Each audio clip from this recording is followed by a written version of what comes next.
सबसे पहले तो बच्चे सुनते हैं रैगिंग। रैगिंग शब्द से उनको लगता है कि अरे मुझे अब तो टॉर्चर किया जाएगा, मुझे परेशान किया जाएगा, मुझे धूप में चलाया जाएगा, मुझे कुछ वैसा कुछ कहा जाएगा। रैगिंग में पूछताछ, आप किसी से परिचय ले सकते हैं, किसी के बारे में जान सकते हैं, लेकिन उनको मेंटली आप हरास नहीं कर सकते। ऐसे बच्चे होते हैं कि जो अंडर एज होते हैं, उनको हमें कानून के बारे में बताने की ज़रूरत है, और वैसे बच्चों को उनके अंदर ये बताने की ज़रूरत है कि हमें क्या पूछना चाहिए, क्या गलत है और क्या सही है।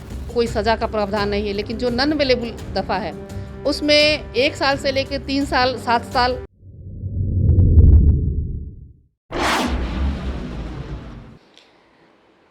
नमस्कार, आप देख रहे हैं कशिश न्यूज़। मैं हूं अंकिता सिंह। वकील मंत्र में लगातार आपके पास हम अलग अलग मुद्दे को लेकर के आते हैं और विद्वान वकील से जानने की कोशिश करते हैं कोर्ट से जुड़े मामले को लेकर के, जिससे लोग अवगत नहीं है, जिस कानून के प्रावधान को नहीं जानते हैं, उन सारे चीज़ों से हम आपको अवेयर कराते हैं।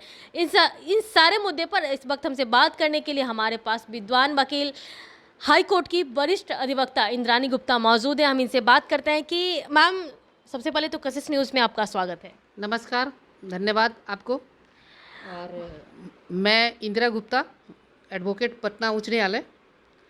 आप क्या जानना चाहती हैं कुछ? मैम, जिस तरह से बॉयज़ हॉस्टल हो या फिर गर्ल्स हॉस्टल, रैगिंग का मामला लगातार सामने आ रहा है। इन परिस्थिति में क्या करना चाहिए उन बच्चे को जिनके साथ रैगिंग हो रहा है? नहीं, रैगिंग करना, ये रैगिंग करना, रैगिंग का को लोग गलत सेंस में लेते हैं। रैगिंग में पूछताछ, आप किसी से परिचय ले सकते हैं, किसी के बारे में जान सकते हैं, लेकिन उनको मेंटली आप हरास नहीं कर सकते हैं। जैसे कुछ बच्चे सीनियर्स के नाम पे उनको गलत तरह से प्रताड़ित करते हैं, उसको मेंटल टॉर्चर करते हैं, उनके साथ बदसलूकी करते हैं। तो कई बार बच्चे इन चीज़ों से डर जाते हैं, वो अपने घर परिवार को छोड़ करके पढ़ाई करने के लिए किसी अन्य शहर में जाते हैं। तो होता क्या है कि वो, चूँकि पूछने वाले लोगों की या वैसे हॉस्टल्स में वैसे लोगों की संख्या अधिक होती है, और जो न्यू कमर बच्चे होते हैं जो आते हैं उनकी संख्या कम होती है, या पहले वो घर से बाहर आते होते हैं, तो मानसिक तौर पे वो इस तरह से, उनका मस्तिष्क इतना विकसित नहीं होता है कि उन चीज़ों को वो समझ सके कि क्या उनके लिए सही है और क्या उनके लिए गलत है। कई बार बच्चे उनके पूछने के, उनके व्यवहार से, उनके क्रूरता से वो लोग इतने डर और सहम जाते हैं कि कई बार बच्चे हैं जो गलत कदम उठा लेते हैं। वो नहीं समझ पाते हैं कि ये सिर्फ रैगिंग में आप सिर्फ उनका परिचय, उनके बारे में जानिए, उनके बारे में पूछिए। उससे अधिक किसी भी तरह का मानसिक या शारीरिक प्रताड़ना वो एक्सटॉर्शन में आता है, आप वैसा नहीं कर सकते हैं। इसके लिए कानून में क्या प्रावधान है, क्या करना चाहिए उस बच्चे को? नहीं, सबसे पहले तो कि चूँकि जो बच्चे नाबालिग होते हैं, बहुत सारे ऐसे बच्चे होते हैं कि जो अंडर एज होते हैं, उनको हमें कानून के बारे में बताने की ज़रूरत है, और वैसे बच्चों को उनके अंदर ये बताने की ज़रूरत है कि हमें क्या पूछना चाहिए, क्या गलत है और क्या सही है। कई बार क्या होता है कि हम अपने बच्चों को हॉस्टल तो भेज देते हैं, या किसी वैसे जगह जहाँ शिक्षा प्राप्त करने के लिए वैसे शहर में भेज देते हैं जहाँ बच्चा अपने आप को अकेला महसूस करता है, और उनको वो मानसिक रूप से अपने आप को अकेलापन महसूस करते हैं, और वो अपनी बात को किसी से कह नहीं पाते हैं, या उनके अंदर एक डर होता है कि जो सीनियर्स हैं, मैं उनके बात का सही जवाब नहीं दूं तो शायद वो मेरे साथ गलत करेंगे, ये मेरे साथ मारपीट करेंगे, मुझे प्रताड़ित करेंगे, या मुझे किसी भी तरह की सज़ा देंगे, या मुझे 4 लोगों के बीच में डिमोरलाइज करेंगे। तो बच्चे क्या होता है, उनको लगता है कि 4 लोगों के बीच में बैठा करके और मेरी बेइज्जती की जा रही है, मेरा मजाक उड़ाया जा रहा है। तो बच्चे इन चीज़ों को, चूँकि बाल सुलभ मन में जो वो देखते हैं उसका रिएक्शन तुरंत होता है, और जो भी चीज़ हम करते हैं उसका उसी तरीके से वो रिएक्शन उनके दिमाग में आता है, और बच्चे कहीं ना कहीं प्रताड़ित होकर के वो गलत कदम उठा लेते हैं। कई बच्चे हैं कि वो सुसाइड कर लेते हैं, कई बच्चे हैं कि कुछ खा लेते हैं, और कई बच्चे ऐसे हैं कि जो पढ़ाई की तरफ से उनका वो भटक जाते हैं। कई बच्चे हैं कि उसका बदला लेने के लिए वो दूसरे अपने वैसे बच्चों के साथ कर लेते हैं कि जो उसको प्रोटेक्ट करता है, जो उसको सहारा देने की, कि नहीं तुम्हारे साथ इसने ये गलत किया है, मैं तुम्हारे साथ मिल करके तुम इसको सबक सिखाओ।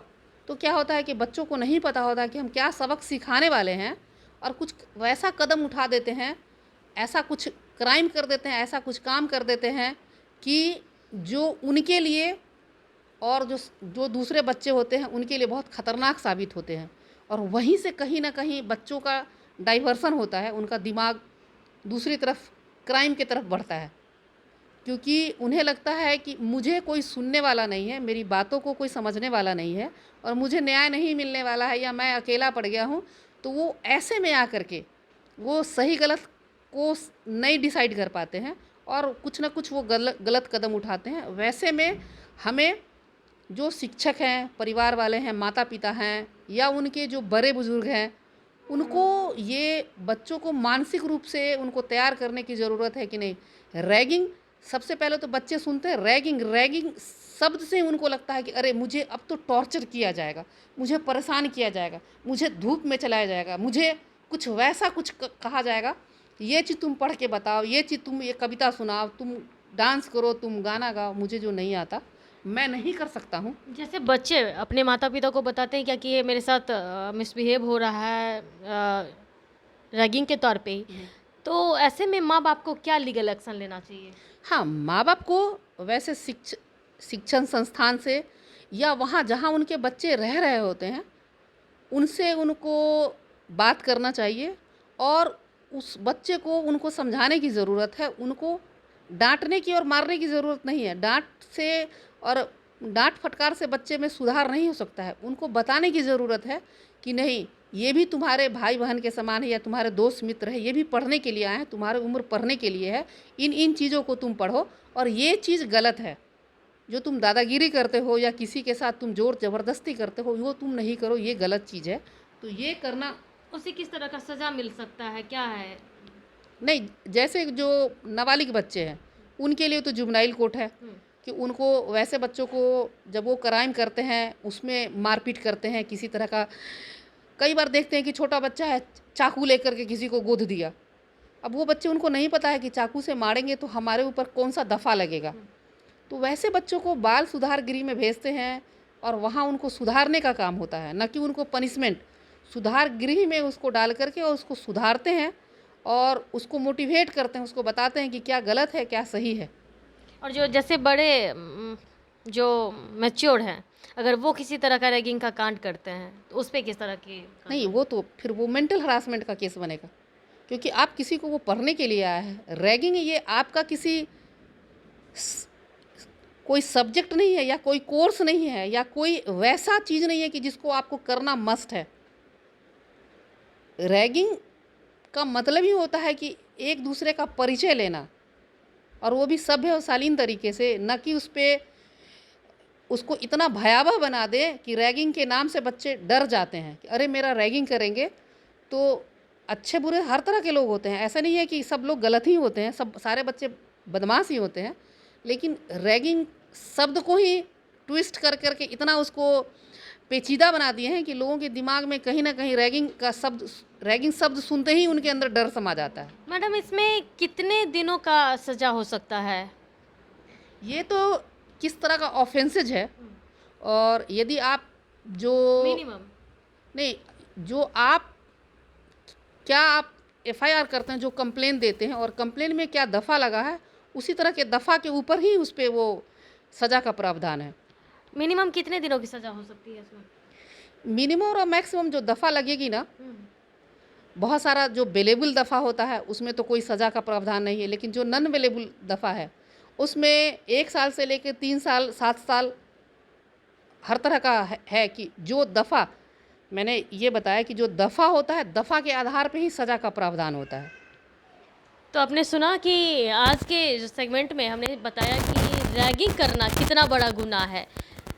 हर एज के लिए एक प्रावधान है। अगर वो मैच्योर नहीं है या फिर यूँ कह ले तो बालिग नहीं है तो उनके लिए भी प्रावधान है। साथ ही साथ जो 18 साल से ज़्यादा है और अगर वो रैगिंग करते हैं तो उनके लिए सज़ा का भी प्रावधान है। तो अगर आप किसी के साथ रैगिंग करते हैं हॉस्टल हो या फिर शिक्षण संस्थान में तो आप हो जाइए सावधान, नहीं तो लंबी चक्कर आपको लगानी पड़ सकती है और साल भर से ज़्यादा के भी जेल की हवा खानी पड़ सकती है। फिलहाल इतना ही, बने रहे कशिश के साथ।